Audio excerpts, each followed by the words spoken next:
Can anybody tell us if we're here? Yep. Well, we got one person watching. Can you see that we're here? One person watching? Give us a thumbs up or something in the comments, please.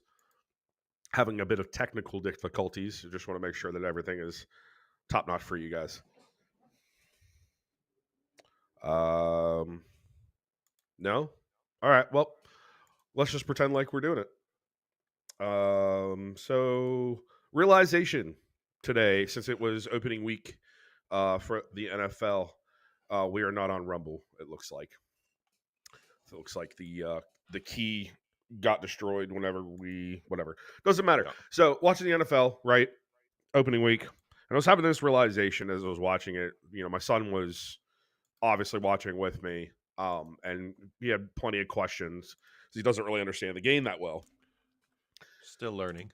Still learning, right? And as I'm sitting there and explaining it to him, I'm thinking to myself, how easy it is for our British counterparts, our main counterparts, to be able to do what we're doing with football on their side, like we do football on our side. And I thought that was a really cool little like dad moment, or parenting moment, if you will. Joe's not Yeah. really here. I'm listening. I'm just making sure we're actually on where we're supposed to be on.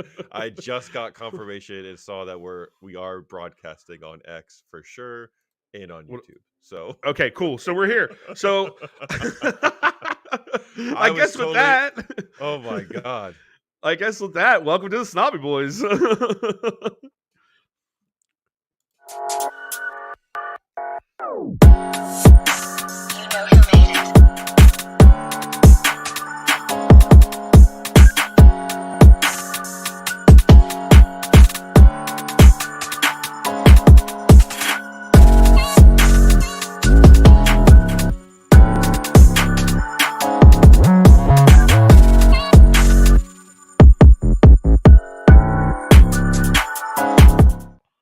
All right, welcome to the Snobby Boy podcast.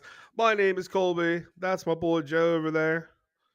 We're here to talk about City, as always, right? But before we do that, hey, make sure you hit the like, hit the subscribe, hit the notification bells. We don't have anybody in here right now, so it's kind of null and void. But if you're watching later, make sure you hit that like button. I just want to just do it. Do it right now. Do it right now. Anyways, Smash it, as they like to say smash on all these. that Smash the ish. like button. Right? Smash that ish. So we've got a eclectic-ish show for you this week. Being that there's really not that much to talk about with City. I mean, in all honesty, it's been a very downtime, I guess, with these Nations League games, which are we'll get into this later, are absolutely fucking stupid. They shouldn't be happening right now, and it's taking away from players being in the side, and actually being cohesive, if you will, right? Yep. So, anyways, Joe, what are we talking on tonight? So tonight we're gonna kick off our broadcast, our show, with some City talk and some of the rumors that kind of floated around this week. Had a couple of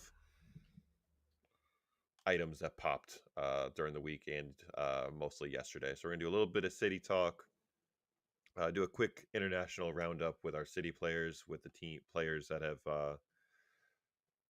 been called up for international duty, see who's done what. And a couple of our players did make a few headlines with pre-match interviews that they gave and spoke about some things. So we're going to dive into that a little bit.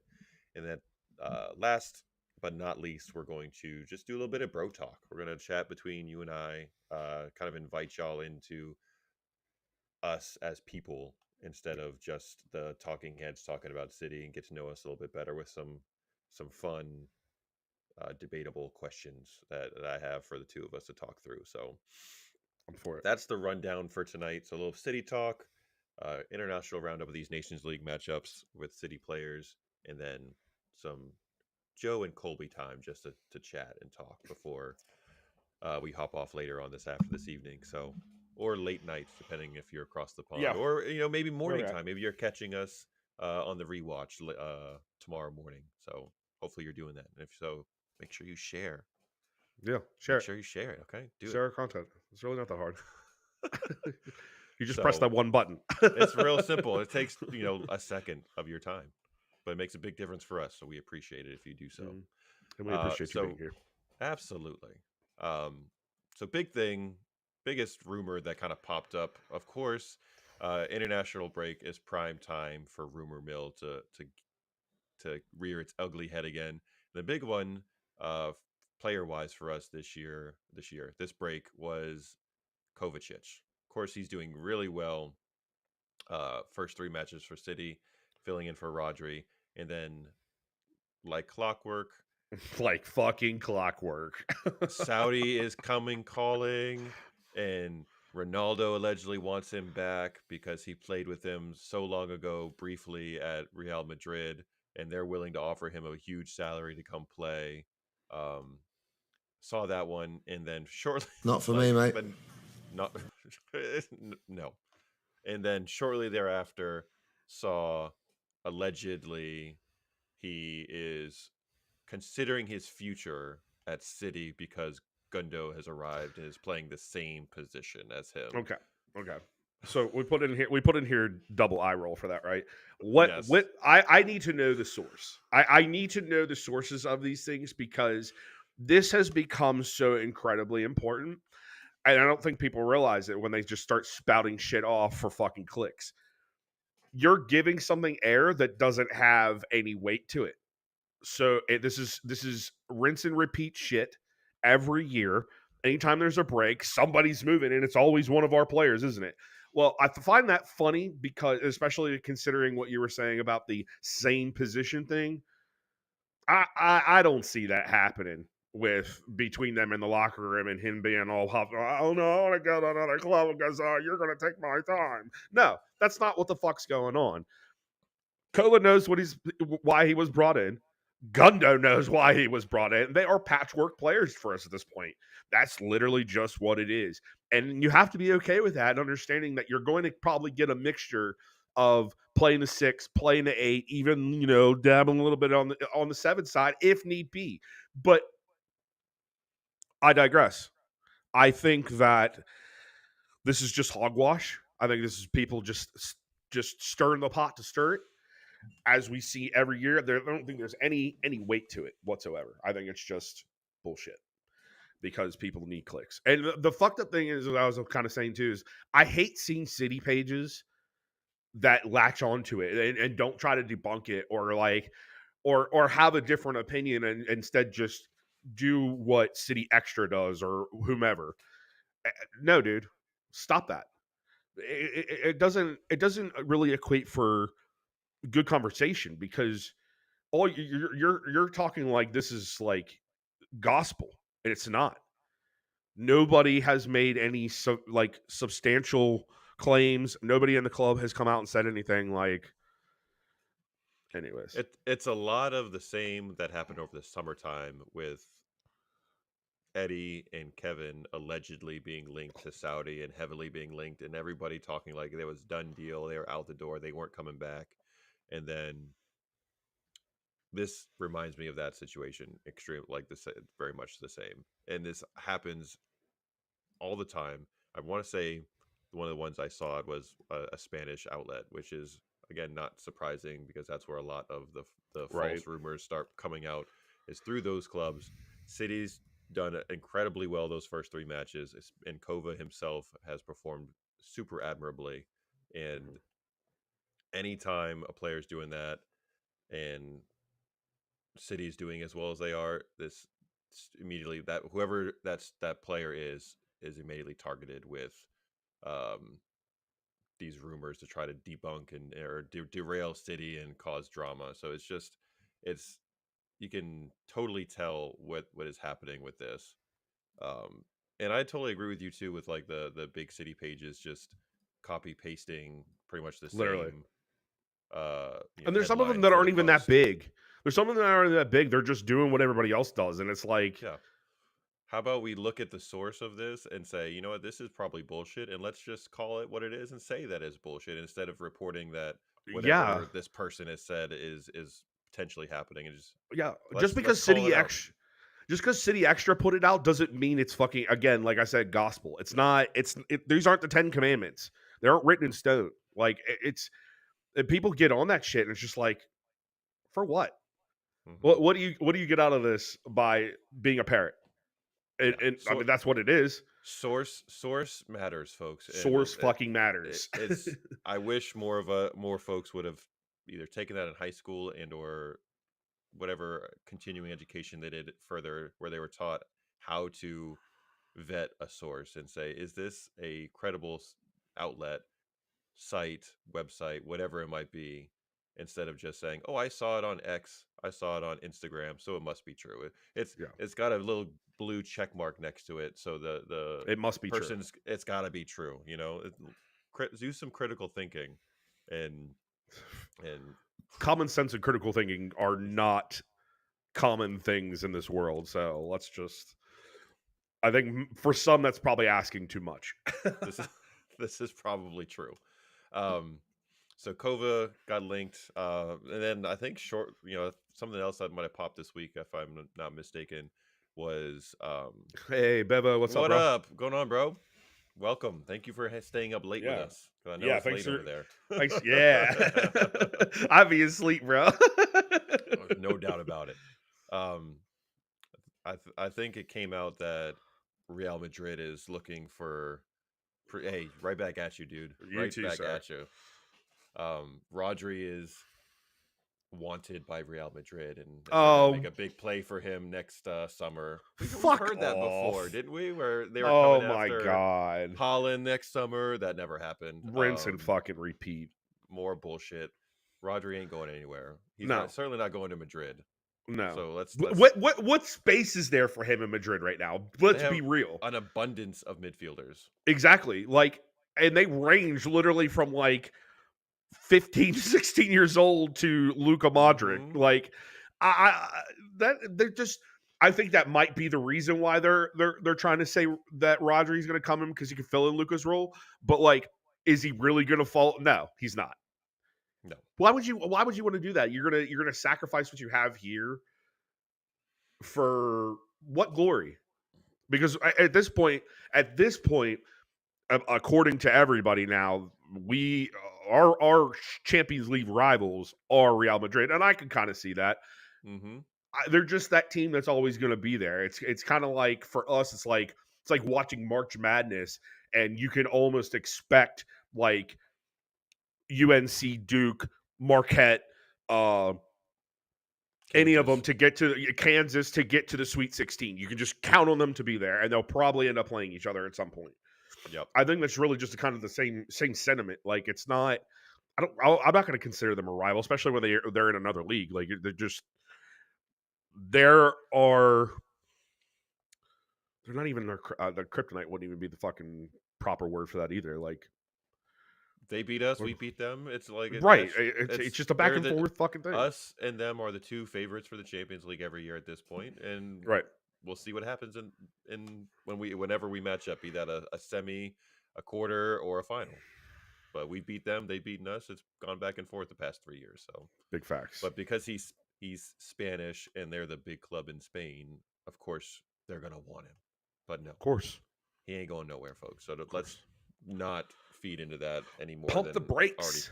already has. Pump the Interesting one that brakes. did come out was Real Told Me dropped a little nugget that's gone around with one Jamal Musiala, which we've talked about Mm. ad Several nauseum on times. our show, Yep. and that allegedly he is ready Ready to to. make the jump and Mm-hmm. come to City over because he hasn't the contract situation for him has not been settled yet with Bayern. Mm-hmm. There's no extension.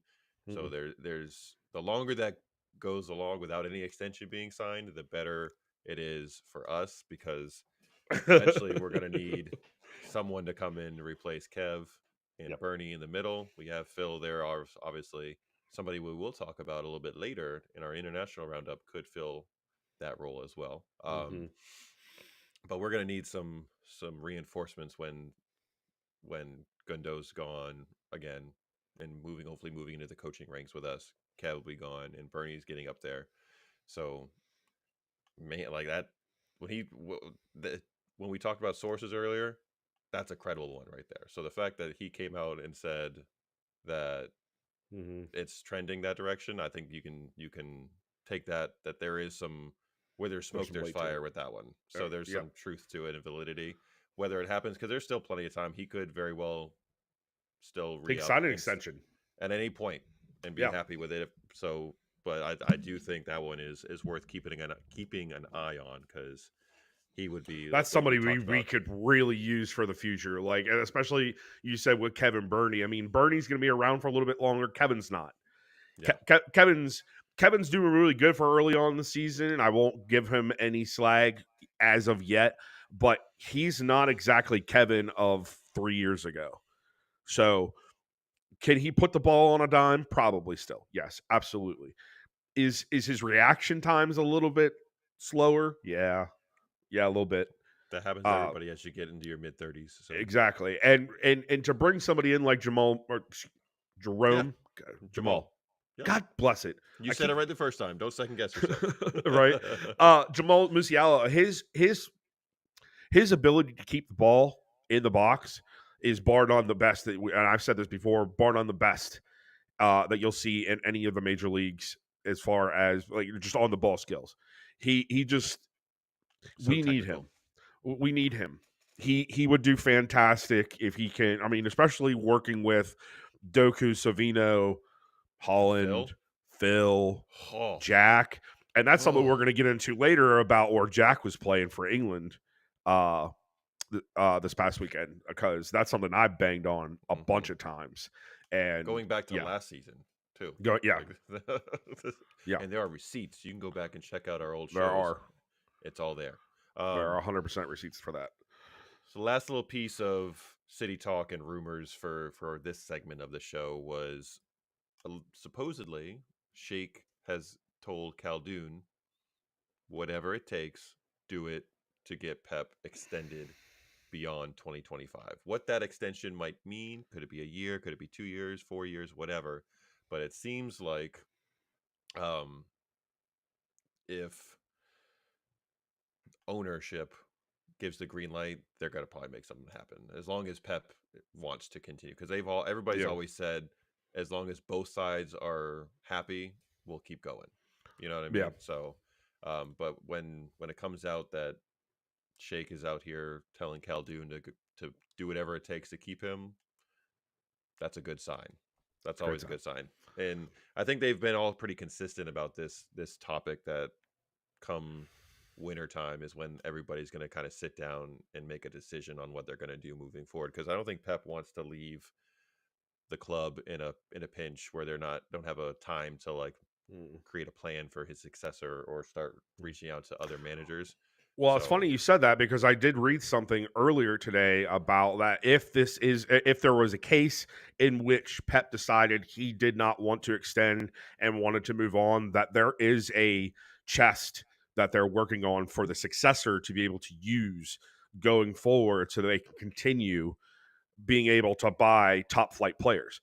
I think that's great because you're looking ahead to the future, and that's something that we do need to do, regardless of the fact that we have something current that is sustainable and is good and is producing the wins that we want. Uh, who it may be, we don't know. We've talked about this a couple of times now, Joe, where there's a potentiality of a couple of different coaches. I would say being groomed to come in and replace Pep if and when that time comes. Um, I don't remember the site where I saw this in specific. I read so much shit during the day that I probably should write it down, but I don't. Confessions of an ADHD kid. um, right. right. Um, yeah, I lost my train of thought there, but we'll proceed on. Well, Bev was talking about Holland's goal scoring Yeah, ability yeah, and yeah. how many goals he has. That's the other piece that we wanted to kind of highlight right now is our man Holland. Allegedly, if you're believing reports from Spain, and that's always difficult, which we've talked about before. Um, Holland and his agent and City have spent some time hammering out an extension to make him one of the highest paid player in the Premier League and at What? City, over Kev, who's our currently highest paid player. What? You heard it first. You're not first, but you heard it here. Um, so Holland potential extension and Pep potential extension conversation all happening in the same week. I feel like that falls hand in hand. I think I'm just saying. I think that definitely is a piece that can't be understated. Is if Holland signs an extension, we've already and anybody else starts signing extensions, I think you have a pretty good idea of what Pep's probably going to end up doing. I think those kind of things go together.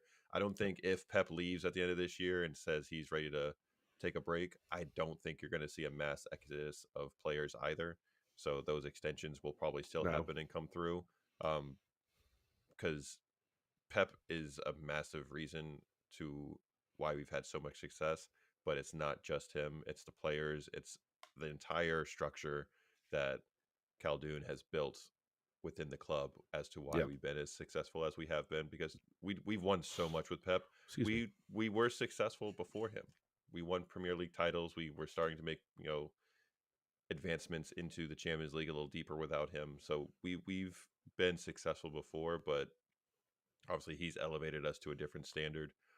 But I don't think if Pep ends up choosing to go and be ready to a well deserved break, because if he decides that, he's earned that for sure.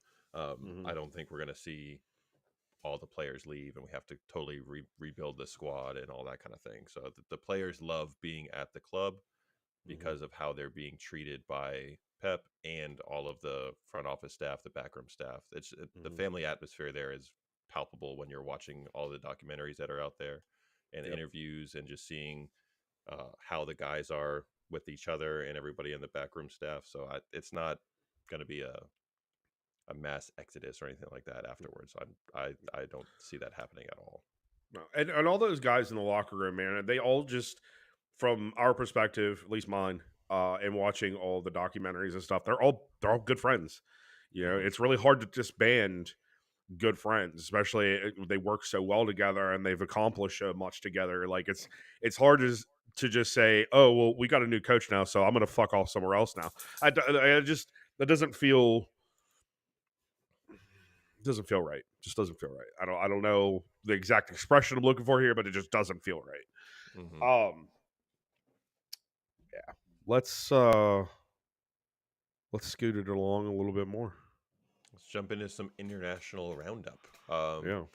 Let's kick it off with Bernie because I think that was one of the first pieces we saw come through the news cycle was Bernie before the Portugal match was talking about schedule congestion and how it's totally ridiculous how many matches not just City but other clubs have to play in such a short period of time because Mm-hmm. of all of these different international breaks and then all the domestic competitions trying to be squeezed in with the added number of Champions League matches now that we are up to 8 instead of 6.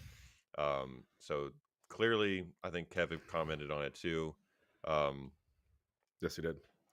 so we'll link them both up together. Kev talked Mm-hmm. about it, um, and Bernie, and how player safety is clearly not the focus for any of this from the governing bodies, whether it's FIFA, whether it's the FA, whether it's UEFA. They Mm-hmm. don't care.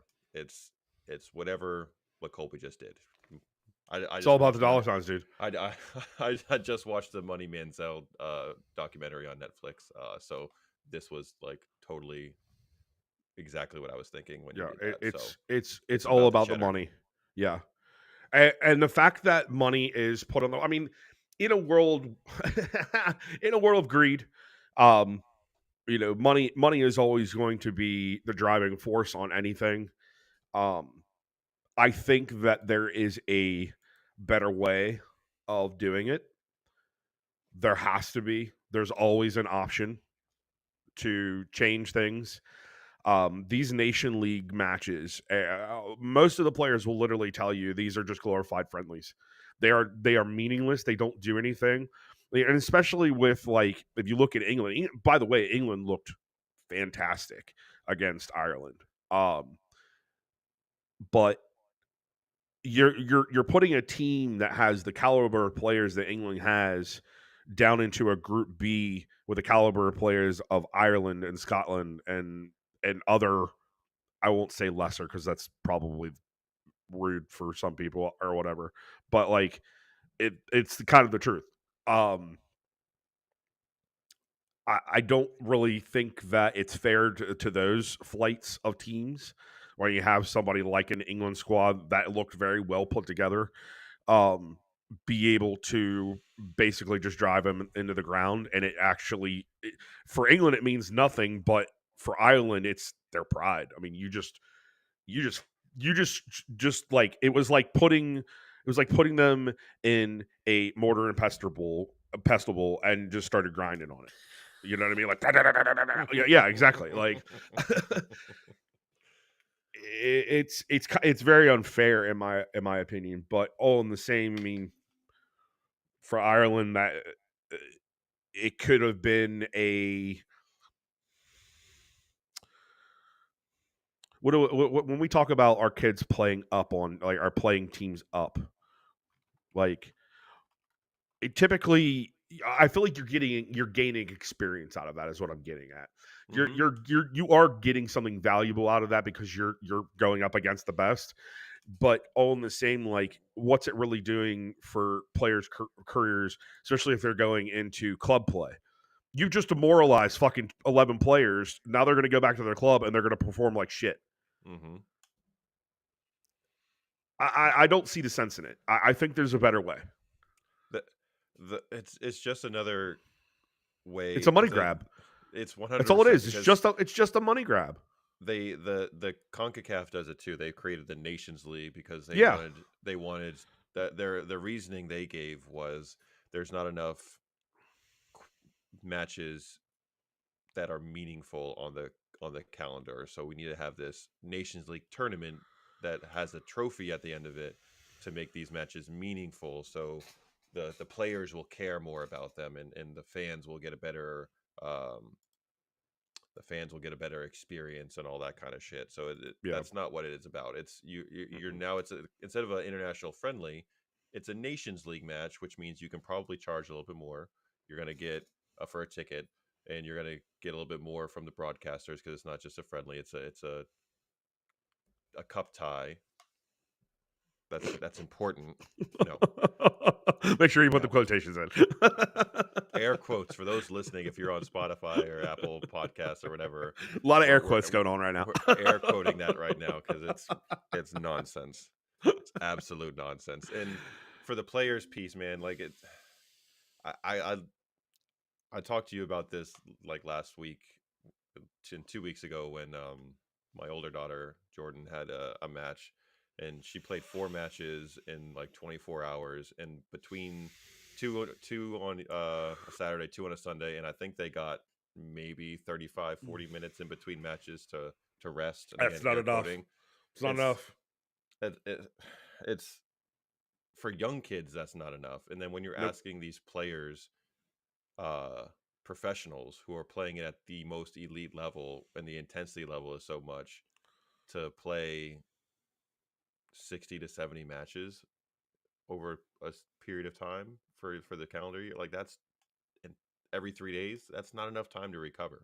It's Nope. not.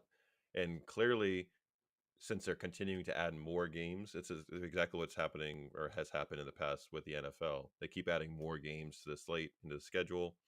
um, but they keep trying to preach that player safety is important to them, and we take it seriously. Actions speak louder than words, and when you keep adding these matches and these games, you don't care about the player safety, and the No. players are the ones that are making everybody the money because of the Right. product on the pitch, and you're not taking. They're all saying it. The managers, the players are all saying we don't want any more additional matches like this added into the calendar, and this is what continues to happen. So And it incredibly just doesn't frustrating. need to happen during the club season. It just doesn't need to happen. There are plenty of other times during the year that you could be doing this. And if you want to make like a Nations League a thing, turn it into a summer tournament. The second like the middle year between World Cups, make it a tournament. They have some the other tournament. Euros. It's just another form of a continental tournament. Yeah. Really, I mean, I don't really care for these continental tournaments. I think that these players get enough training and experience in with their clubs for the most part. Like I understand assimilating to a coach that isn't your club coach and a new system and working with new players and all that shit. I get it. But like there doesn't need to be something every single break. Like give these motherfuckers some rest. Give them some rest. You pay them a lot of money. I get it. So they should be doing all this stuff, right? But they don't. Do they get salaries for being on a the It's not national much. team? And I couldn't imagine that it is comparatively to what most of these guys make per week. Hmm. And we certainly I don't need a the international benefits not break there. 3 or 4 matches into the season. It's No, September 8th, and they've been we playing. shouldn't even be having a fucking break. No, they Like, need more time. They just got, most of them just got back from the Euros or yeah. the Copa America, and just got back to training with their club team, and now they're already taking a break from all of that to go spend week and a half with their nations league, or their country. Hmm. My gosh, that was hard to get out for such a simple term. Listen, Jesus Christ. for all who are wondering, Joe is a little tired. It's been really since the season started, for especially with our kids.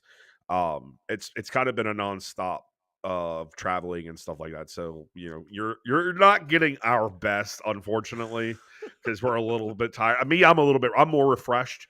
I've had the last 2 weeks off, but we're going into the madness starting next week. So Oh yeah, um, this is the third straight weekend of 3+ matches for yeah, one of my kids. So it's been a lot of time spent out in the sun and in the car traveling to matches. So bear yeah, with me, folks. I yeah. appreciate that.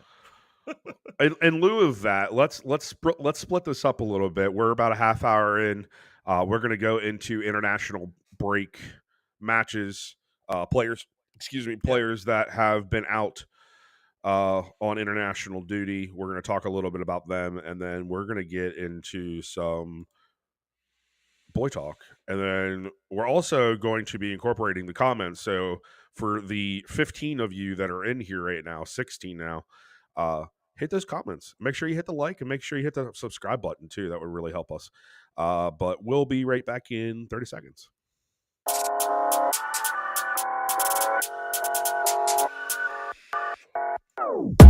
You know who made it.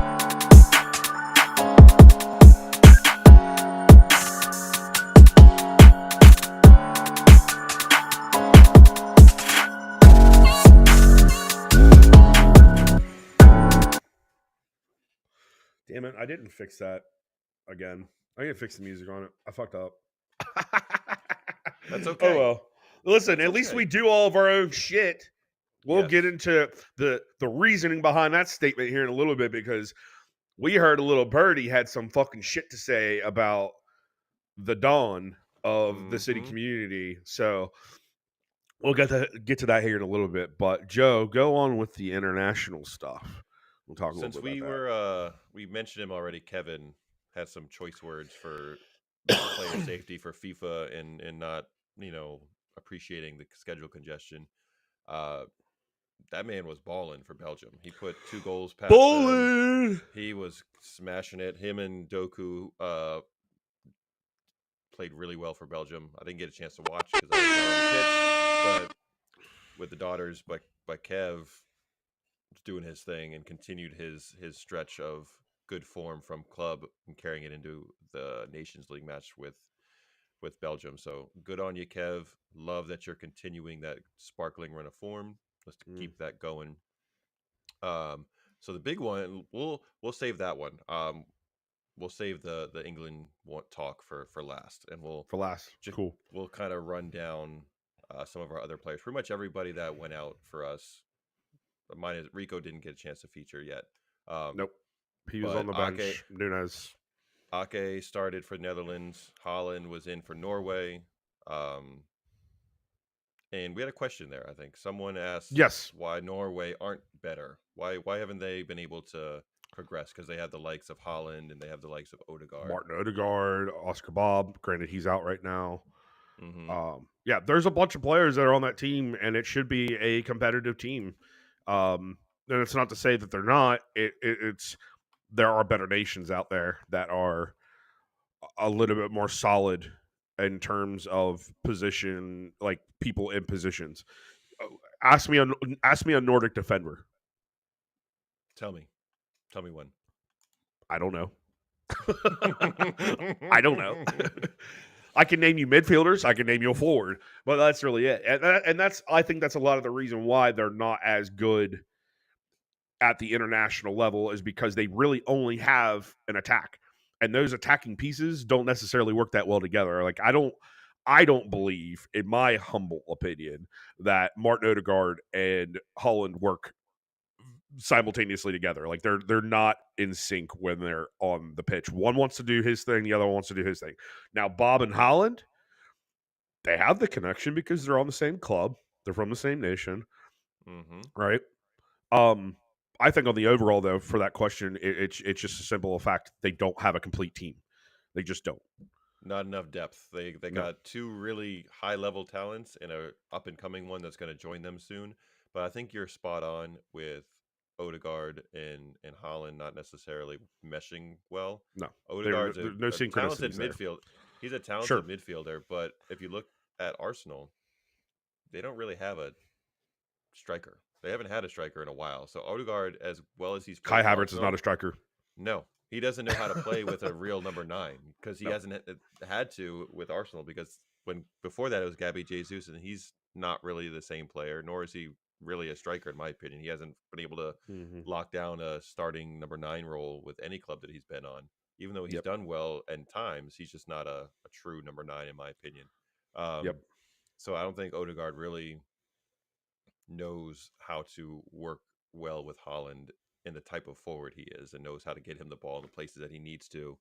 And then, but the primary reason is they just don't have the depth. They have, like we said, they got some high end talent in two And positions, but then there's a big drop off from those two guys to everybody yeah. else, which is why they struggle. And Holland's a nine. He needs service. He needs guys that are get him the ball, Mm, and they don't have enough of those guys that can get him the ball in dangerous places. He can't. He's not going to be able to do it all by himself, nor no. can Odegaard because he's not that guy either.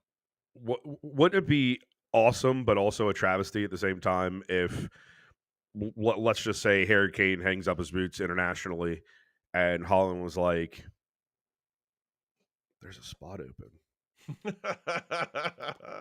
I could I'm file a actually one-time switch.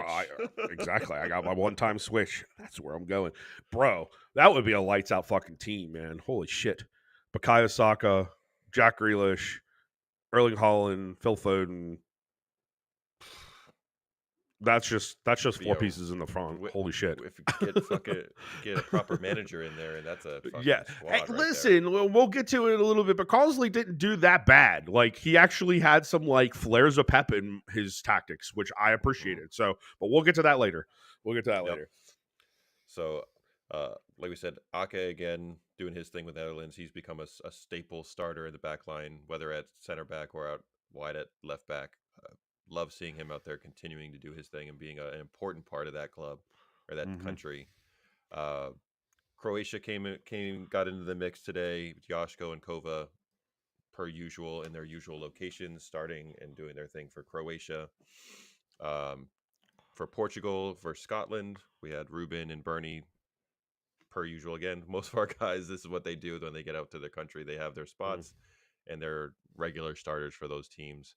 Uh, Last fun one before we get into the England match was Spain and Switzerland matching up. So that was a Kanji versus Rodri. And the notable piece there, Rodri started, put in about 60 minutes, and had the captain's band for Ooh. Spain.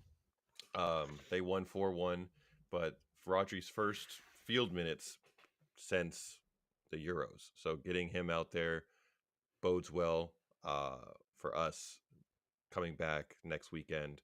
We know that Hmm. Rodri has got some time under his belt now. He's got, you know, game action now. I think he'll be roaring to go to jump back into the city side. Um, that before we jump into England, most important thing out of all of this is all of the boys so far that have gone out on international break, none have had to Get leave hurt. early and did not get hurt. They did get Because hurt. there's been quite a Yes. few guys that have popped up that they're leaving their country a little early to go back Yeah. because of injuries. We have not had anybody come close, knock on wood, whatever superstition you need to do, because there's still one more game to go for most of these guys. But the biggest takeaway from match day 1 and 2 is nobody has picked up any bugs. So Yep. that's the most important thing. Let's hope that continues, because that's really the only thing I care about in these international windows is everybody comes back healthy and and not hurt. So that to me is the biggest takeaway from We've already got this. enough people hurt. We don't need any more. Facts. We don't need any Um, more. so for Yes. England, Jackie England Boy versus started. Ireland. Jackie Boy started. Yes, you did. Johnny Stones came in the second half, and when he came in, they gave Johnny the armband. Mhm. He was El Capitan for us. So you gotta like that. Uh, England 2-0 victory. Declan scores and Jack Grealish scores. First piece of this, Declan, because both these guys have Irish heritage. They could have played for Ireland. Um, They did Declan play for scored. Ireland. They Yes, and did then play for Ireland. They were yeah, like U16s, U18s. Yeah. yeah, and they chose to go the England route for the for the senior team. Which is why they Two, got booed to hell the whole match. whole If you match. didn't get it. Yeah. Um, Declan scored first. When he Yep. scored, he ran Cracker. over, um, pumped, did the pump the brakes and didn't do Yep. any kind of celebration out of respect for Ireland, even though all of those jokers were booing him and be writing nasty shit about him. Jackie turns around and scores opposite, pumping his fist, doing the plug in the ears thing, running right over to the crowd, celebrating with his teammates. Yep. Which do you prefer? Which do you like more? Do you like the respectful side of Declan Rice, or are you with Jackie and say, let's celebrate the hell out of this? I appreciate stoicism and not gloating. Um, I think it says a lot about you as a person. But in this instance, in competition, I when it comes to competition, I literally don't care about your fucking feelings because it's not about your feelings. Right then, it's just really not. It's about competition. It's about winning and losing, and I'm feeling good. I just solidified this win for my team. I'm gonna get in your face, especially you've been in mine for the last when he scored like the I forget what minute it was. Doesn't matter. When he scored, yeah, I'm that guy. I'm going up to the crowd. I probably would have gave them all one of this. You know what I mean? Sorry if that gets canceled off of YouTube. You guys are gay, anyways. Excuse my French. Um, yeah, I'm that guy. I am Dude, 100% getting up in the crowd's face. I'm looking each one of them in the eyes as they tell me to mug off. Like I don't care. I don't care. And especially, and I think maybe in this one there's some cultural things that were at play here. Understanding that Brits and the Irish don't really mesh well together for the most part. Well, from what we understand over here on the side of the pond, correct us if we're wrong. Maybe you guys are cool now. I don't know. But I think to that extent it becomes a little bit off-putting. But I don't think he was taking it there. It was solely based on the fact that I used to play for you. You hate that I moved to another country and that I have ties to that country. So you're gonna mug me off for it. I get it, but this is what I'm gonna do in return. Like, and that's man, that. when these players are making these decisions to switch countries, they're doing what's best for themselves. And usually Yeah, when they're doing it, they're teenagers or like early 20s. They're right. still young individuals. And Impressionable.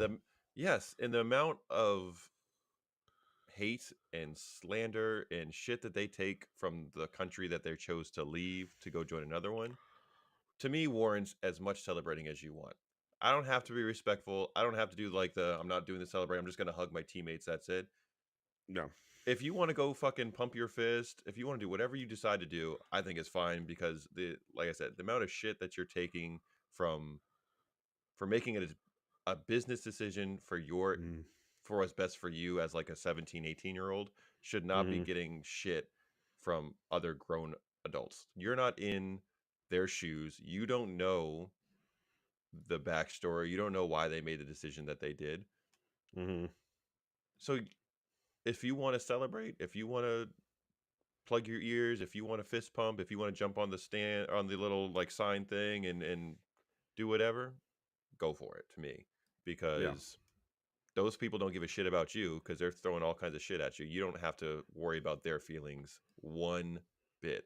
No, And scoring a goal in it's not football about is hard. feelings. No, and scoring is hard, especially when you're a defensive like midfielder. You don't get to like celebrate a goal very often. So do No. whatever makes you happy, man.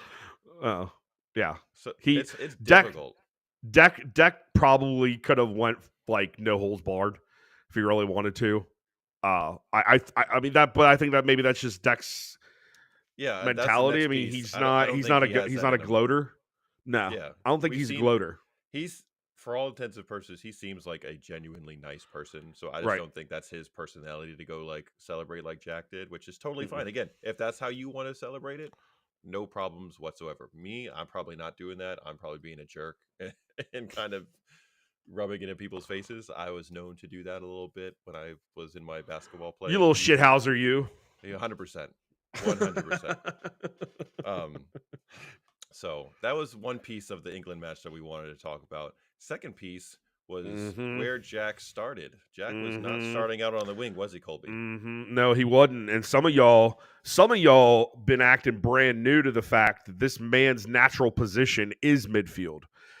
There was a lot of posts in the last couple of ever since he was put at the 10-8 role, whatever you want to call it, on that day. Um, that he what? Why is he in midfield? Because that's where he fucking belongs. How dumb are y'all? I'm sorry, and for me to say this as somebody who's only been in the sport for 4 or 5 years, I've been calling for this. I've been calling for this. There are receipts from last season of me talking about Jack in the midfield and how he would work so much better if he moved in a little more centrally. How did it work, Joe? How'd it That work? seemed to really come out Am with I glowing stupid? reviews. Am I N- stupid? Do I No, not know football? the man for several seasons with Aston Villa was the creative midfielder for Yes. them. He was not playing Yes. left wing. He came to City and then played a new position and role because that was the position that was needed. And Pep felt like he could do that, and his skill set would fit what he needed from a left winger. But that dude knows how to play in the middle of the park. Much like Phil came up through Let's, the system as a yeah. attacking midfielder and got placed out on the right wing and left wing for wherever Pep needed him, false nine needed him to be.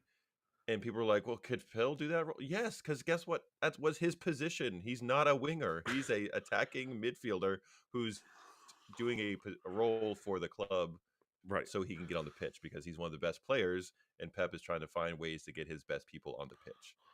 So Yeah. this should not be a surprise to anybody that Jack played To so well anybody. as a 8-10 role and played in the middle instead of out on the wing. Yeah. Because think of what he does well.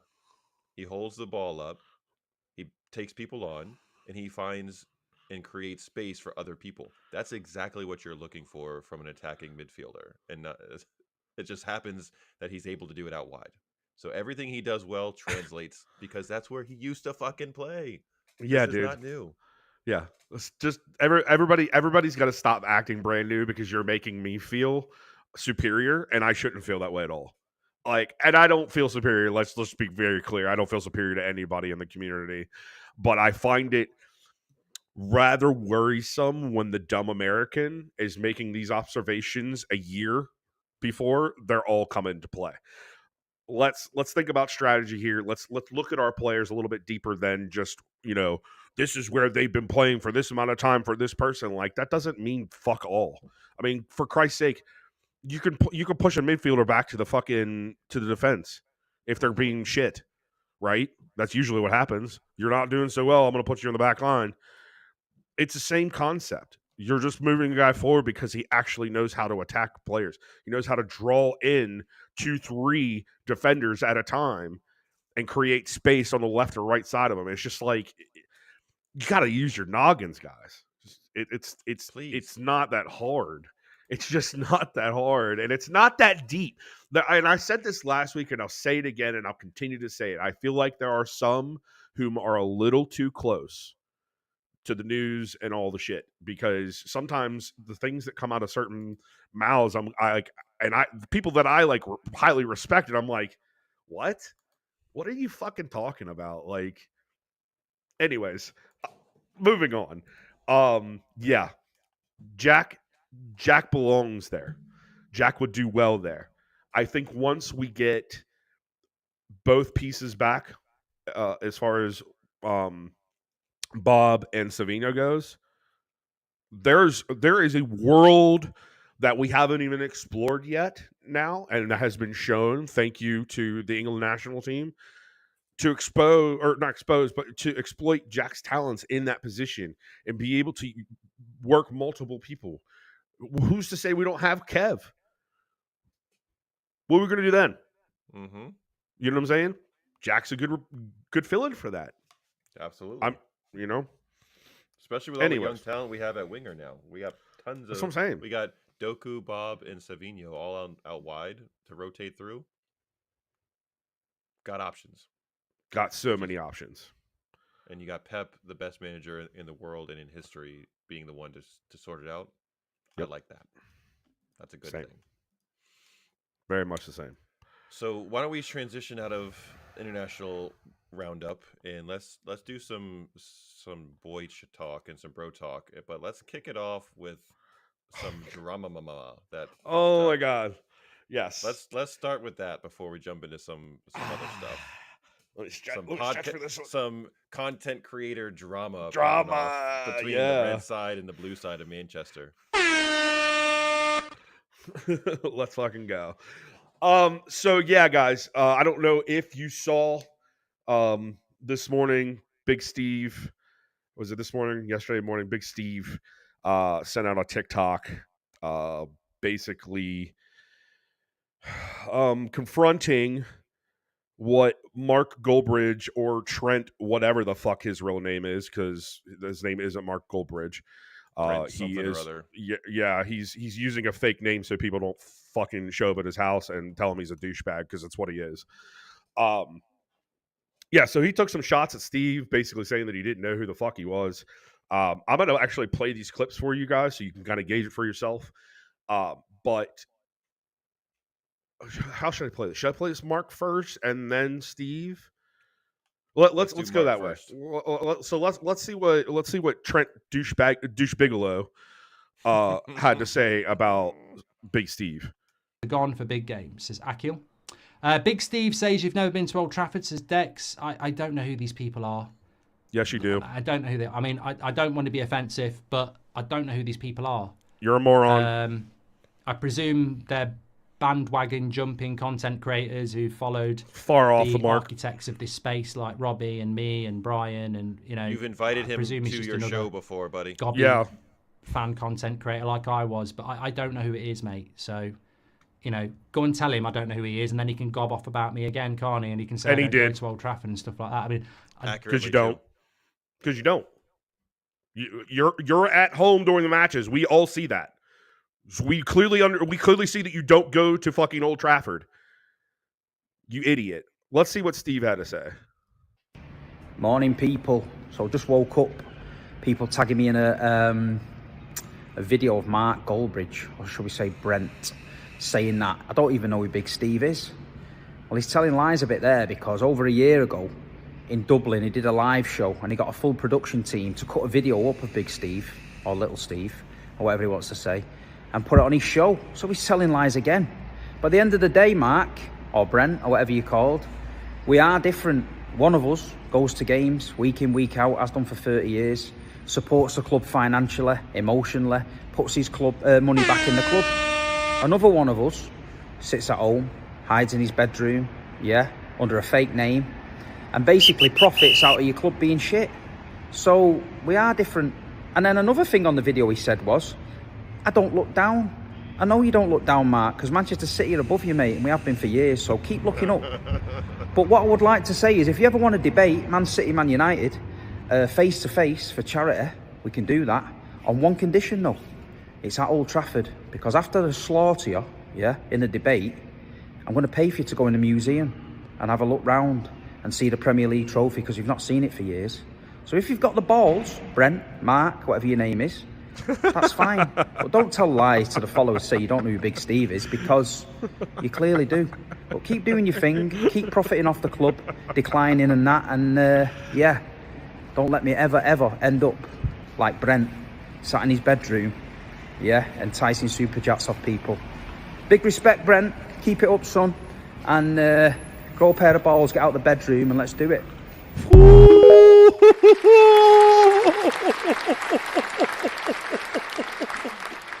Get him! Get him! We're gonna go one more time. One more time. Mic dropped. Literally. Jesus Christ. Okay, and I'm for this. Like, however we can make this happen where they are in the same arena and debate, kind of the same way that Steve has with Jamie Carragher. I really think that could be a really cool thing to do for the community, to give back to the city of Manchester, on the big wholesome part, but on the I hate the Reds that much part, like, I just want to see him dismantled. I want to see him get so worked over by Steve that he don't want to broadcast no more because he looks like a piece of shit. If that's me being real, I'm sorry. That's my distaste for the Reds that much. Mm-hmm. And just his content. And one of the things that Steve said in there too, and it was something that I'll apply to his everyday show. It literally looks like he has a production team that does the shit for him. I can guarantee you he didn't put a single hour into the way that his set looks. I can guarantee you that he doesn't put that much time into what he writes for his content. And I can damn sure tell you that he does not do his own content post video. That means clips, shorts, whatever, reels, whatever you want to call them. Or any other content besides that. Like, I'm pretty sure he has a production team doing it for him. That shows that you're not really in touch with what the fuck you do. So I'm going to call you out as somebody who does all of it on our own and say that you look like a little bitch. You are a little bitch. I have nothing to add to that because I didn't think so. Perfectly, dude. I could not echo what you just said anymore because it's like blatant for everybody to see. I don't even think United fans fucking like this dude. I think they just he apparently has 1.9 million subscribers, but I can tell you that at least half of those motherfuckers are haters. Yes, so, if not more. Jesus. We're not one of them. And you also didn't create or not a fourth godfather of fucking content creation, buddy. Like, right?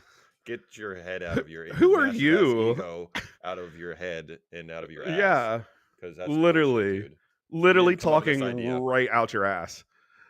Every word that comes out of his fucking mouth is just he's a puppet, just a fucking bald-faced lie.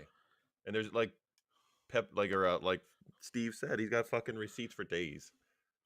We all You're not he literally asked him to be on an episode in Dublin. Like, how do you just don't remember him out of convenience? Okay, sure, buddy. Good job, Wankstein. Like, I don't understand this guy. It's maddening. Yeah, it is. So that was our little tangent on that. I really wish that we were a little bit more alive in here, and the comments were a little more lively. I know that it's late on a Sunday night for most, and we appreciate that. Yeah, yeah. So that was that. Now Joe has some get to know us questions. So this is a great time for everybody that is in the comments tonight. If you would like to ask any questions that may compile with what Joe has to ask, kind of be, I guess, back and forth. But If I'm you want to gonna answer let said Joe. questions too, Right. go right ahead. Jump in Exactly. the comments and answer what you think too. Exactly. So, first So one, kind of a softball, but I want to okay. know what's the GOAT of cereals? What is the best cereal of all time? Man, I got 3 right off the top of my head. Okay, give me your top 3. Not in any specific order. Okay. Waffle Crisp, Ooh. Reese Puffs, Cinnamon Toast Crunch. I got one of those 3 in my top. Yeah. Reese's Puffs, 100%. Oh, dude. All fucking day. Gotta be. It stays crunchy even after being in the milk for a little while. Mm-hmm. And Top notch milk. Perfect blend of chocolate and peanut butter with like every bite. And the peanut butter, the peanut butter pieces, like they definitely have some peanut butter in them because like it's crunchy and then it's got that little softness. Oh yeah, bro. Oof. And like I said, the milk. That's a determining factor for me when I'm eating cereal. Is can I go after the milk when I'm done? Like, is it something that I have to go after? Like Cinnamon Toast Crunch, that milk, without a shadow of a doubt, gets drank every time because it's like horchata. I don't know if anybody knows what horchata is. It's a Mexican drink. It's made of literally rice, milk, or water, cinnamon, sugar, and it's literally like drinking a bowl of Cinnamon Toast Crunch on ice. It's awesome. 1000%. Yeah. But yeah, milk goes heavy into my cereal decisions. My only, and it's really a personal amount because going back to the milk Yes. to cereal ratio. Super that's important too. Depending on the cereal that you choose. Yes. Cinnamon Toast Crunch, if you go heavy on the milk, the bottom gets a little too soggy and they get a little flappy, and I'm not super into that. So I gotta make sure you put just a little bit of amount of milk in there or whatever. Just got like less in the milk because once there's a little bit of milk on them and they're not like soggy yet, top tier. Oh yeah, absolutely. Let them get soggy, hard for me. Yeah, yeah. So I got Reese's Puffs in my top 3. I'm a Fruity Pebbles guy. I can respect that. That's an honorable mention. That's an honorable mention. Pebbles. Yeah. And I have a tough time because I have another sweet one that I really like, but I also have a healthier one that I also thoroughly enjoy. But again, the milk to cereal ratio, super important for that one.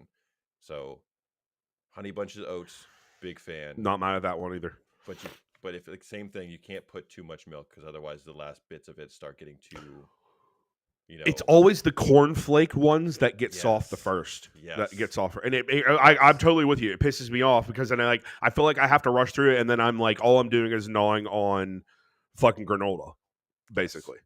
Right. Yes. Exactly. And I also am I love me some Lucky Charms. Yeah, you know what? That one does something to my pooper. See, yeah, that's okay. It's probably the marshmallows then.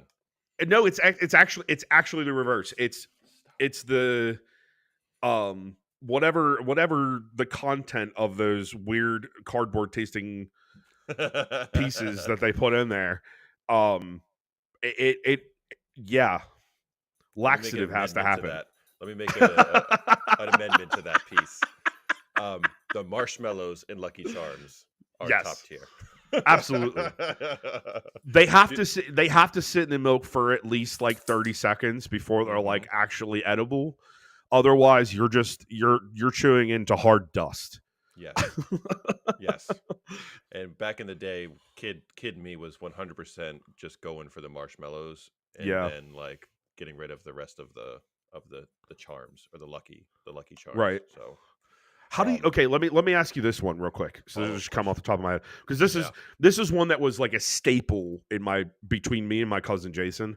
Mm-hmm. Smacks. Honey Smacks? Smacks. Honey Smacks, whatever you want to call them.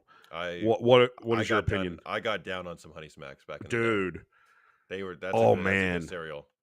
Yes. I don't like wheat-based cereals in me don't do very well, and I think that's what the Lucky Charms are based. It's like oat wheat, Whatever. whatever. Yeah, it Whole doesn't. grains, It does. allegedly. What is it? Allegedly whole grains. Yeah, Lucky nope, Charms. nope. That's a poop stopper right there. You're gonna have to find a diuretic. This leads perfectly into one of my other questions that I had, actually. Okay. What's the GOAT of all toilet paper? I mean, mm, see, there's so many tiers to toilet paper. There's levels to it. There's so I'd many love to answer levels this to already. this. If I'm down on money, and so just as preface to this, and I think most men can agree with this, hard any type of hard or single ply tissue paper is not optimal for butt wipage. It's just not. Ever. It hurts. It's like sandpaper. So you got to go with something soft, obviously. Something soft. Mhm. Right now, we all know that the world is in a financial crisis. So in my financial crisis, we are using it's not Angel Soft. Whatever the fucking Aldi brand of Angel Soft is, right? Mhm. That's my go-to. And I'll even say this, unlike any other toilet paper that's cut straight across, they have little waves cut in theirs. Dude, those wave junks are a game changer. You know what I'm saying? Yes. Oh my God. We just Yes. got that shit recently, and I was like, that looks different. And I Right? pulled it across. I was like, that tore so nicely and clean. So easily. Yeah. You're not tearing You're half not like sheets and struggling shit. to like Right? try to- Oh, God bless. You're whoever not tearing came up half with that sheets. idea. Yeah, absolute genius. But I'm also of the regiment that I wet wipe before I dry wipe. Mm. So I always have, and it's honestly, if I'm gonna pick like my top tier one, for toilet wipes, I'm gonna go Dude Wipes, the vanilla shea butter one, fucking top tier, That sounds lovely on the tush. top tier. Yeah, your butt feels like it was caressed well when you use It's very those. important. It's very It important. is, dude. I mean, as you get older, it gets worse back there. I promise you. For our younger listeners, For our take younger the listeners, advice. yeah, man, make sure you eat like 3 salads a week. Yes, very important. So we usually go Angel Soft in our house to because it is a little cheaper than, for me, the all-time GOAT is the Charmin. Charmin, fuck yeah. Either ultra strong or ultra soft, either one, great choices, but a little bit on the pricier side. Price So shit. We're talking usually almost go- double now. Yeah, so we've shifted to you got to find savings where you can, right? And Yeah, of course. in Angel Soft or Aldi brand, because Aldi is fucking awesome. Right. Angel Soft is legit and still works well, and it's got the fucking waves. If you haven't seen the waves on the TP yet, please go find your roll. and Right. try it out. Dude, it's almost wonderful. life-changing. It's It- almost life-changing. It's terrific. Listen, I want to give Aldi a shout out too. I don't for those of our listeners who may shop there, they actually make the brand the seafood brand is like Fremont or whatever they have there.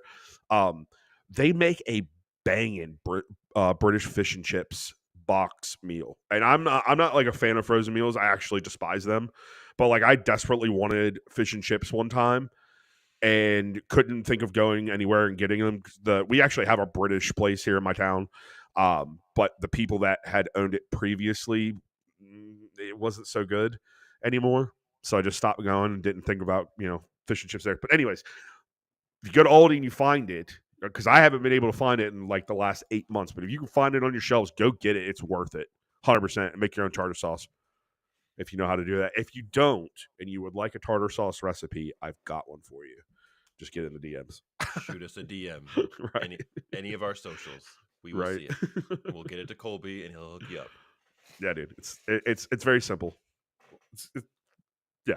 Anyways, moving on. We're gonna go into the cinema world. Oh shit. And tell me the best mobster movie you've ever seen?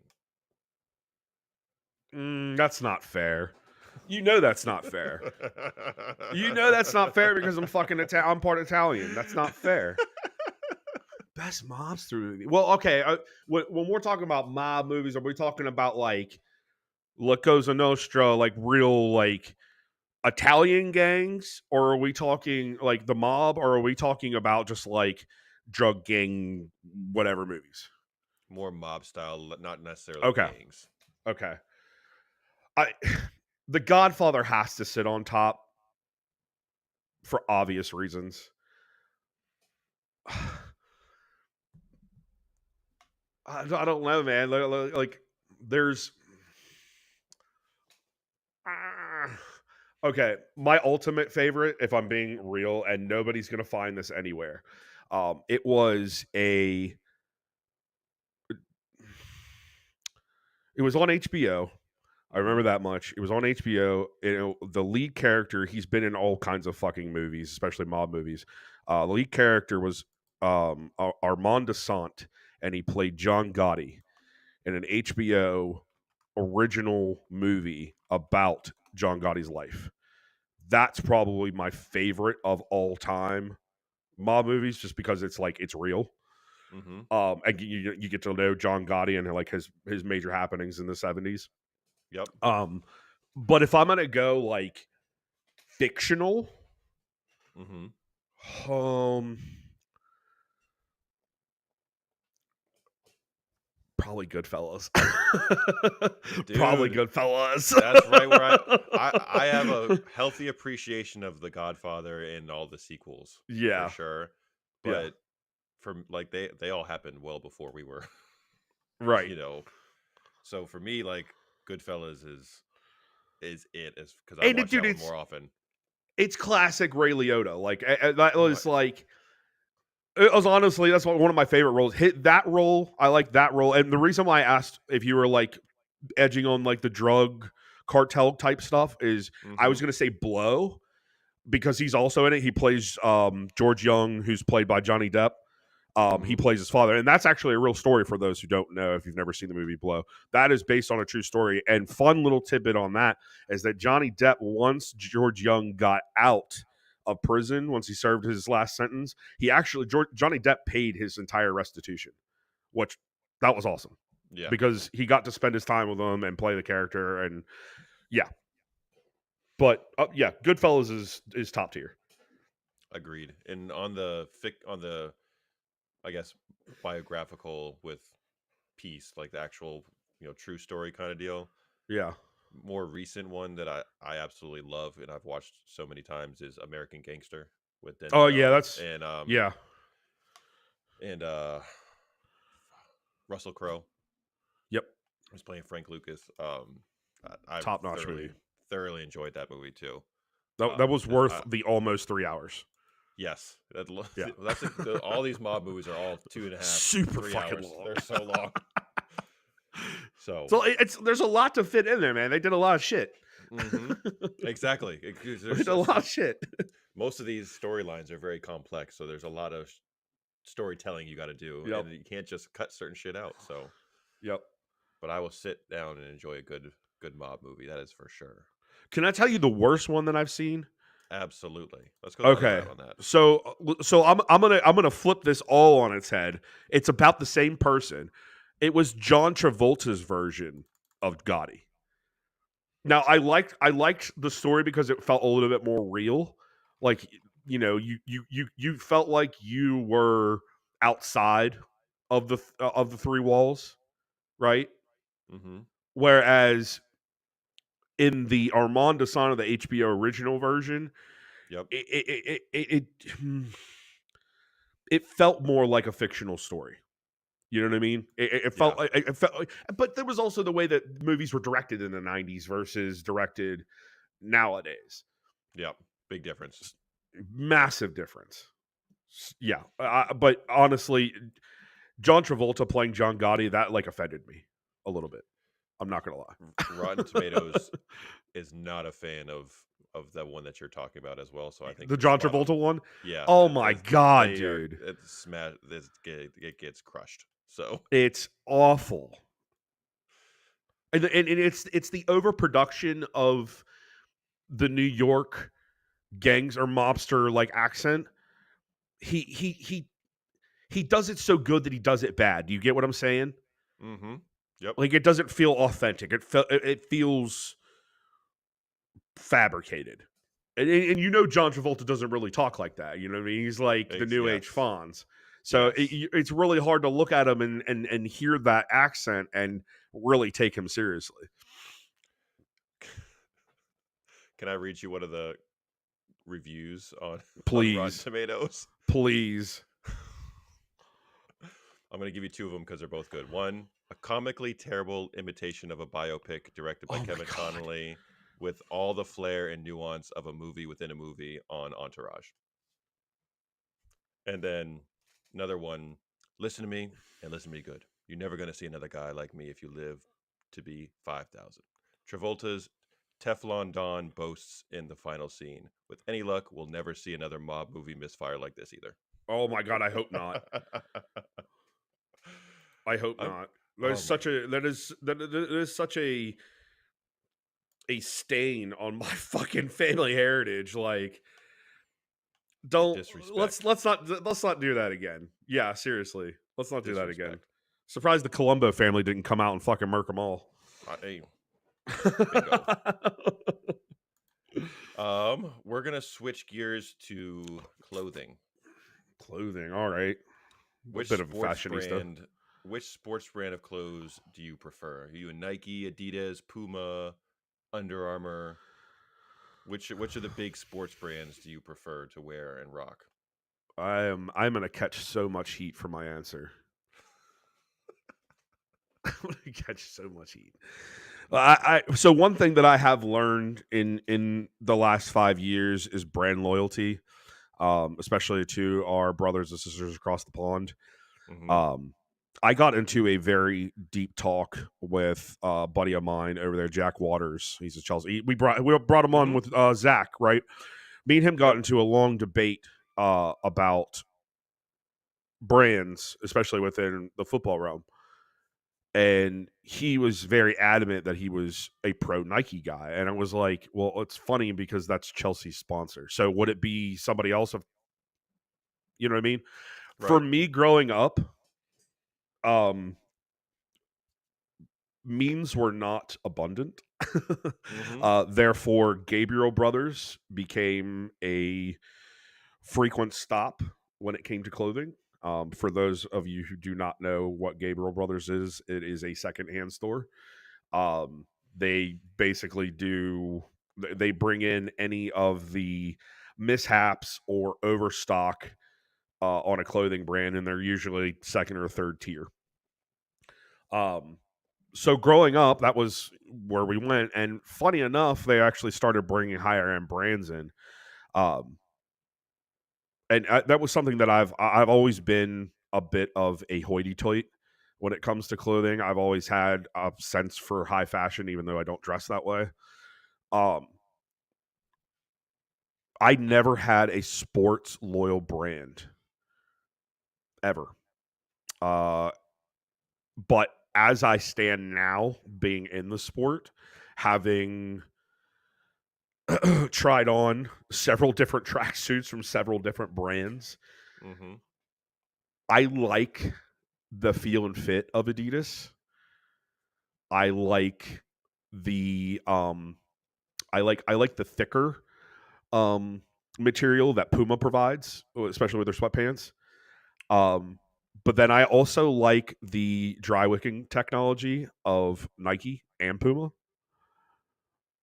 As far as the other ones like Castore and like Capelli is the only one that I know aside from, and that's just because it's a local brand to us here in DC. But if I'm going to go with a major, this is what I'm going to base it off of for everybody. I'm going to base it on shoes, and that's it. If I'm going to go a brand loyalty, a brand that I would go to, it's going to be Nike. They've always fit my foot. I have a wide foot, like a really wide foot. And every time that I put my Pumas on, they're so narrow that I feel like I'm gonna bust out of them.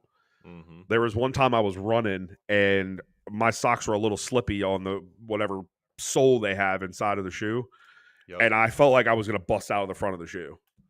So for me, that was like, even though it didn't happen, like I was like, I don't like feeling like that, and also my feet hurt. So Nike. The What do the you think? youth nowadays don't like me very much because I am not a. If I got Nike on my feet, I got to have Nike everywhere else and match everything. Right. I don't give a shit about that personally. So Literally I'm gonna could have give a like fuck. I love my favorite pair of sweatpants that I've gotten recently were Pumas because I like the same reason for you. The they're so comfy and the So thicker comfy. material keeps me Yes. nice and toasty in the wintertime. Yes. But shoes, I'm right there with you. I'm a Nike guy with shoes. So I usually drift towards finding Nikes.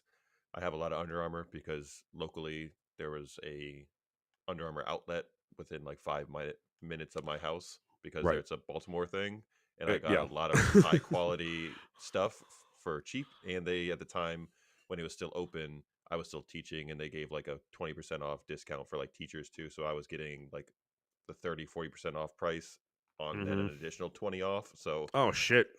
I was like, business decision. This makes a lot of sense to get a lot of Under Armour stuff right now. Right. Um, so I do like Pumas. So Puma and Nike probably more so for me. I don't have a whole lot of Adidas stuff. I not because I don't like it. I haven't taken the time to go buy it. It's also a little like between Puma and Adidas, and obviously everybody knows the rivalry there. They're bar none, far and away the most expensive. Yeah. Like Nike, you can at least find at discounted prices fairly frequently or more readily available over here. Whereas you have to go searching for a Puma or Adidas outlet in order to Yeah. get some sort of good pricing. But even when you go to the outlet, the quality of the stuff at the outlets isn't quite the same as if you buy it from the store. Is that just No, me, or I is don't that think okay? so. I thought I was just being weird, but like no, okay, we're on the same page. Yes. No, not you being weird. So, but yeah, I had my Sambas and my Adidas socks on today with my Mm, Under Armour shorts and Under Armour top. So if the was it Alpha, the youth of today would yes. absolutely smash you. However, I did get quarter socks, so I am Oh, I'm not. not on that. I'm not doing it. I tried it out just to see what it was gonna feel like because they I'm not doing apparently you're cringe if you wear ankle socks now. Yep. Yep. I actually, funny enough, I made. I'm such an asshole. So we were, me and my buddy Matt, we were up. There's a lake, or my buddy has some property, and there's a fairly big size piece of water, or, body of water on their land. Uh, we went up there for Labor Day, and this younger kid comes down. I don't know him from Adam. I know he's just somebody's son, Mm-hmm. or a friend of one of the sons, whatever. We're standing there, or there's four of us up at the top of the hill, and we were playing horseshoes. And these two boys come up, and they want to play, and I'm looking over there, and they're making stupid Gen Z whatever references, and I look down at the guy's socks, and I can see that he's wearing ankle socks, and I roasted him. I had to. It was my only opportunity as somebody who Yes. is an ankle sock wearer. Yes. Because Because they're somebody fucking comfortable. because they're comfortable and right. I don't want the bottom half of my fucking leg sweating when I'm outside. Okay, if I wanted that, I would have gotten a sleeve to put under, like, or some long johns. I don't want to know, right? So he's standing there, and they're talking about all this Gen Z, like fucking the other part of millennials, the further end of that we're on, right? Um, he made some fucking stupid shit. I was like, yeah, how about them fucking ankle socks, bruh? And everybody didn't know what to do, but the other kid looked, because they're all old men, they don't get the ankle sock thing, and the one dude just looked at me. He's like, bro. apparently he was like super worried about looking good coming to the place, Yep. and he didn't do socks, so he didn't have the socks, so you had to suffice for those Misfire. socks, and he misfired hard. Yeah, dude. You I had came to the roast him, wrong dude. place. Right? You're You're coming coming to up throw here. shade at the millennials and shit, and then you're gonna be talking smack, and then you're gonna have ankle Exactly. socks with all of your brethren have given us shit for. Yeah. Nah, bro. I honestly, so like, think just talking on like generations, right? I honestly, so I don't the dates. There's a goal line push every time I look at what the dates are, as Mhm. to what you are, Right. right? I grew up with Gen Xers. I don't like. I have some millennial tendencies, I would say, but like Mhm. I'm more on the Gen X side. Like I don't have time for fucking people's bullshit. No. Everybody's too patient now. Like, get shit done. Just get it done. I don't know. Facts. Maybe I'm. No, Maybe that's with the ADHD coming out again. I don't the know. millennial piece is such a wide range, It doesn't make and sense. I think our section is definitely more skewed towards like more Gen Xer than actual true millennials, because like Right. kids who are born in the in mid to 90s and late 90s 2000s. are Yeah. millennials. Right. 87 kids, 88, 86, we are not like them folks. Those No. 97, 98, 99 kids who think that they are 90s kids, you're not a No, 90s you're not a kid. 90s kid. Just because you were born in the 90s doesn't mean you're a 90s kid. I'm not You an had to have 80s grown kid because I was born in No, 87. we're 90s kids because we I'm grew a up in the 90s kid. 90s. Exactly. So it's you're spot on Yeah. with that. So Speaking of go ahead. 90s, real quick.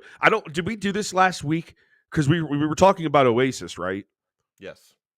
Did we advance on the Birdie told us and then Times Square thing, or did we not say that? Yes, Because we did. we did say We it. did. Okay, cool. Yes. All right, because it's been circulating in my brains, and obviously my memory is fucking for shit. So, okay, cool. We don't Yes, have to go over we that. did. Moving on. We did talk about it. So, last one, because and this came up because uh, I started a new adventure with Yellowstone.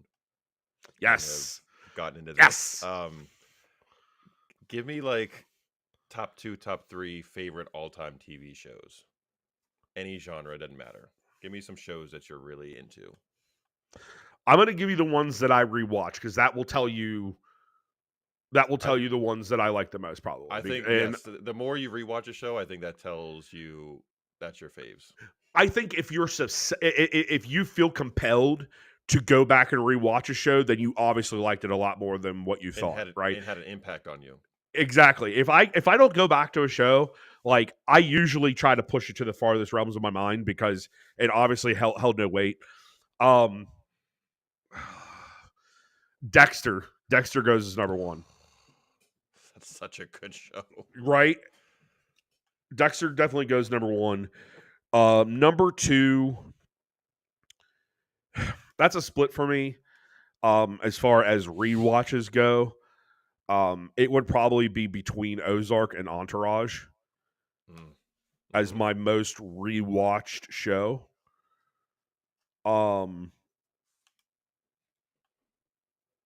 And then probably Yellowstone Shameless. Okay. US Shameless. I still haven't done the UK thing yet. John Owen and I talked about it briefly. I'm not. I think that because I understand the American version a lot better from a personal perspective, it would be really hard for me to go into the UK perspective or the UK story and have the same sentiments because it's not the same type of life. You know what I'm saying? Yep. Like I get it's the low end of life, but also like it's not Southside Chicago. It's not Southside Chicago. So it's very hard for me to say I'm going to go watch that one. Yep. That makes perfect sense. How about you, bro? What are your? If you would ask me this like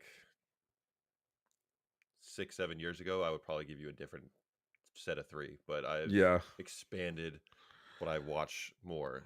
The one I rewatch the most pretty much every year, at least once, and it's got 15 fucking seasons, Supernatural for me I would is knew you were like gonna fucking say that. is very high up there for me. I want that. It's got 15 seasons and like 20 plus episodes, so that's a time Right. commitment to go back and rewatch that. And the fact that I've done that multiple times now tells me that Yeah. it's a big one for me. I think it's the brotherhood between the two guys. And I mean, I had an older sister and we were close, but Mhm. my guy friends growing up were like, I never really had like a brother. You know what I mean? I had Yeah. friends who were close like a brother, but not like that. So I think that dynamic and sibling stuff super hit home for me. Mhm. So Supernatural's up there. Scrubs is high on my list too. That's a good background Mm-hmm. show to have on too. You could easily rewatch that show like 20 times and not realize it. Yeah, then the comedy mixed with um, the drama and the heartbreak and heartache. Bill Lawrence just knows how to do that as a showrunner. He's done Right. that so well, which we saw with Ted Lasso. Uh, obviously, Nice connection. Um, Didn't know that. yeah, same. Oh my god, I can't believe I left Ted Lasso out. I feel like a complete ass. So that's I've rewatched that like 5 or 6 times already. So Yeah, and it's I'm only easily 3 on my seasons, 10th. easy Yeah. like so super easy to do. So Lasso's in there, and then for like a throwback to childhood, to take it back to the 90s, my all-time favorite 90s show was definitely Boy Meets World. That was my shit back in the day. And I have all the Topanga was my DVD. secret lover. Oh my god. Absolutely beautiful, that woman. I Danielle have all the Fishel, if you're still single, Yes. I'm just saying. She is not. She is happily married to Damn it! um different person. But yeah, she's they have a rewatch podcast of Boy Meets World. I listen to it pretty It's regularly. her and Ryder Strong. Ryder and Will Strong, Friedle. right? Yeah. Yeah. So, but yeah, I was back. I watched that shit all the time. Boy Meets World was on repeat, and I loved when back in the day MTV 2 would just have it on late at night and just have like multiple episodes back to back before TGIF. Yeah. Oh. Yes. TGIF. Listen, can we? So you work for basically a cable syndicate, right? A broadcasting company. Yeah. Right. Absolutely. So how do we get TGIF back? Like who do we got to talk to? Because we honestly need that. Not just in America. The fucking world needs TGIF. Like if everybody could sit down and like watch Full House, Step by Step, Perfect Strangers, Boy Meets World, right? Family Matter. Yeah, exactly. If we could just sit down and watch all those shows, I really think that people would be off a lot better off because at least there's some moral substance to it. Like it's not just a bunch of bullshit. Yeah, you don't see shows like that anymore. No. That one, they're family shows. We don't see a family sitcom anymore. No. Where everybody in the sitcom family, being the key word there. Sitcom. Yes. We've had family shows with good feel good stories like This Is Us. That was a very good show. Very well written, very great acting, and it brought a lot of I won't say struggles, but things that like specifically for me growing up, I didn't know if other people witnessed or felt the same sentiments that I did, and I feel like that show kind of helped tie it in for me a little bit. Like I'm not the only one that goes through these certain struggles, and I've been through these certain struggles. I know it's out there, but it's it's just nice to see that it's just what I mean. But there was no calm to it, you know what I mean? Like there was the bits of comedy with the one character, Kevin, who's played by I forget his first name, his last name's Justin Hartley. Yeah, we don't have shows like that anymore. I think it's we don't. I don't mean to be like a moral warrior on here for anybody, but all in the same, it's like if you look at the programming now, and that's the other thing, it's programming. People think about that when you're watching something. It's programming. But when you're watching some of this stuff, it just doesn't. There's no feel good to it. There's no. I walked away with something from this, or learned something. Right, that's what I'm saying. From it, right? Like, I don't know. There's not shows where like every member of the family can sit down together and actually enjoy it. And think about as much screen time as everybody has now. Kids, adults, either on your phone, on TV. there's so Yeah. much screen time. There's no shows out there that like a 8, 9-year-old and like mom and dad will also enjoy and be able to get like Mm-hmm. enjoyment of. Those shows did so well is they had good comedy for the young kids to understand, but they also layered The in slight for the adult jokes that would go over the kid's head, but Yeah. mom and dad would be like, and laugh about and get it. And that brought everybody to sit down on the couch together for an hour or two, just enjoying a show Right. that's funny, but And like I that was said, the also point. teaches a lesson. Even sometimes it was corny, like everybody Full House. Sure. Whenever the violins would come in, you're like, oh, we're about to learn something from Danny Tanner real Right. quick. But like, no bullshit. Like they were good as sometimes cheesy as it was. Like they're legit good life lessons you could learn from those shows and take away from. And the more you watch those kind of things, because we did that all like watching those kind of shows growing up. Yeah, And absolutely. that's eventually going to seep in to like become part of like your personality. Like I definitely think like things you watch growing up have a big impact on Absolutely. the Which way is why you they call it behave. programming. Yes. See what we did there? Yeah. Look at that. This isn't just Why a they city call it programming. podcast, folks. We got you. We Right. got life stuff for you too. Right. Yeah, no, it is just a shame. And you can honestly, and again, I'm not trying to be like a bugaboo of like moral injustice and all that shit, but like you see it in today's culture, especially here in America. I don't know how it is over there on the whole from our UK people, but stories I've heard are not great. But I just find it very alarming that even in a small town like mine that I live in, walking by somebody, you don't get a hello anymore. You barely even get eye contact. Nope. It Of course, doesn't, you know what I mean? nothing. And that's and that's that in of itself is what the programming has done to us. It's literally it's divided us, and then COVID did no fucking.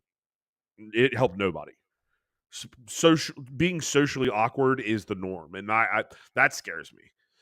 But Yeah. I feel like we're gonna go a little too far here if I keep going. Y'all get the point.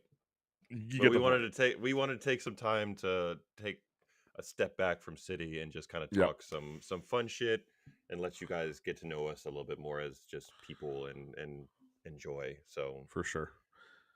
And you guys will get more of this as we build ourselves. I mean, yes, we're in our second season now. We have plenty of podcast experience, but we're still greasing the wheels, if you will. You know what I mean? So we'll definitely be incorporating stuff like this into our podcast and making it a little bit more personable.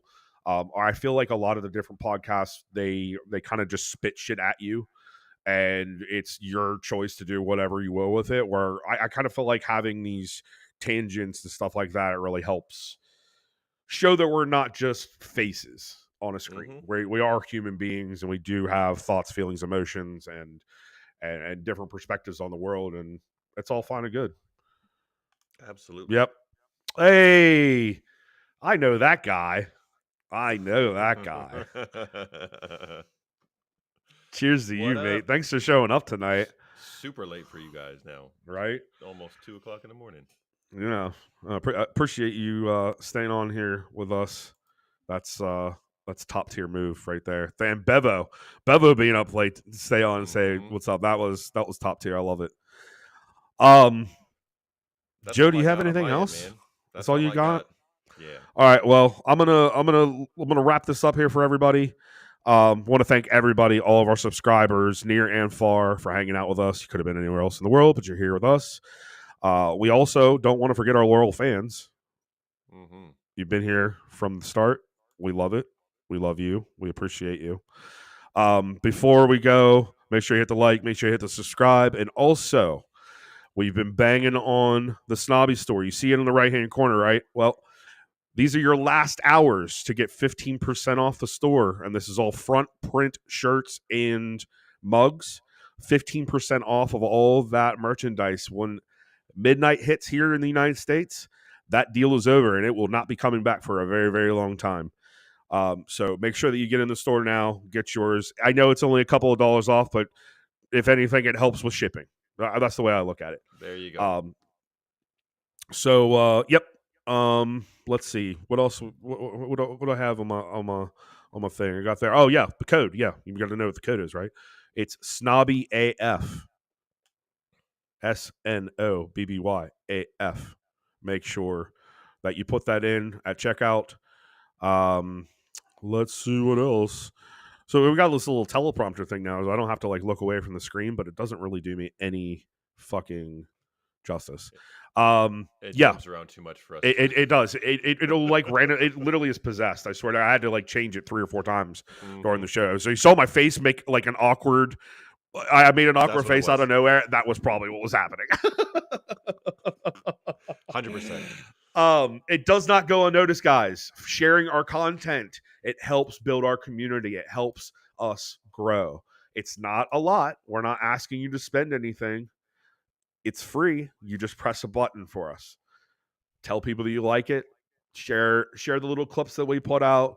If you like those, anything is appreciated. And like I said, it does not go unnoticed.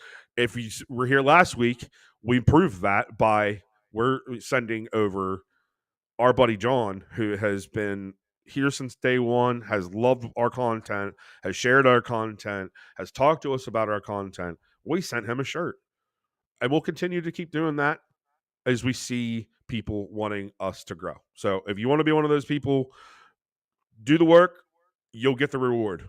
Until next week, we'll be reviewing when we review our match against Brentford. We're out. We're out. Have a good week. Thank you for tuning in. We hope to see you next week.